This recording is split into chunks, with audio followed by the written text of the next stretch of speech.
korang duduk dalam live saya ni, saya tak bagi tahu pukul 10 tu tidur bagus. Nanti korang tidur tak ada orang nak masuk live saya kan. Tapi apa dekat dalam channel ni saya akan bercakap benda yang saya rasa betul. So no bias no bias. InsyaAllah lah saya cuba. Okay, bukanlah terbaik, tapi cuba menjadi seorang yang memberi manfaat kepada orang lain. Pukul 10 tu, okay balik. Pukul 10 tu adalah waktu yang terbaik untuk kita dapatkan deep sleep.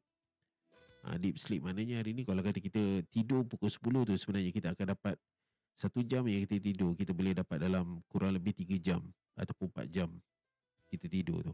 So bila kita bangun, pukul 10 kita tidur, pukul 5 kita bangun, InsyaAllah segar lah. Mandi air sejuk, jangan mandi air panas. Bangun, tahajud, duha, taubat. Orang kata reset lah.